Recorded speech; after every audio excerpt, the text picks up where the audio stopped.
در این لیسه 222 دانش آموز معلول حسی مصرفی آموزشند. بیشترین دانش آموزان ناشنوا و تعداد نابینااند، اما معلولیت نتوانسته از سد راه فراگیری تعلیم و تربیه این جوانان شود. از همین رو در لیسه تعلیمات خاص آمریت تعلیمات تکنیکی و مسلکی این ولایت مصرفی آموزشند.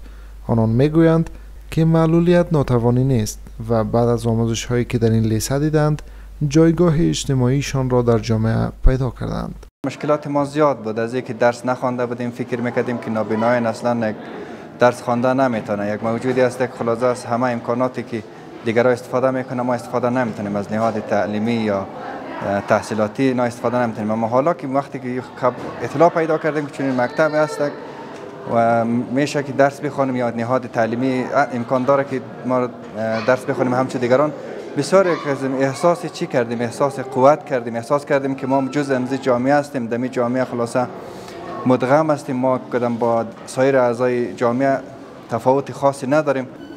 در رابطه با جای مکتب که بگم تعمیر کرایی است، متاسفانه که مشکلات نابینایی زیاد است که منزل دوم سوم است و دیگه داخل شهر است. نابینایی که برو میشه با بسیار مشکلات ها سر سرک است و مشکلات طبعا که داره.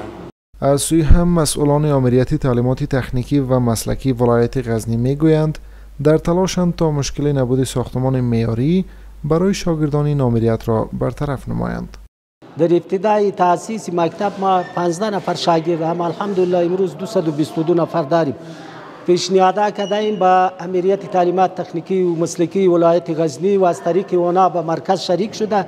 تصمیم به است که در ولایت غزنی یک زمین مناسب برایشان پیدا شود و ایجاد شود و در این مورد اداره مرکزی امام همکاری کرده، با ما خیلی همکاری کرده، از امیرالمومنین امر گرفته. غزنی ولایت کې تخنیکی او مسلکی زده کړو امریت 11 بابه لیسې او انسټیټونه لري چې مرکز او ولسوالۍ کې د خپل فعالیتونه اجرا کوي او د دوی فعالیتونه ماشاءالله ورځ په ورځ په مخ باندې روان دي او په مرکز او ولسوالۍ کې د هیوادوالو بچیان راځي زده کړې کوي.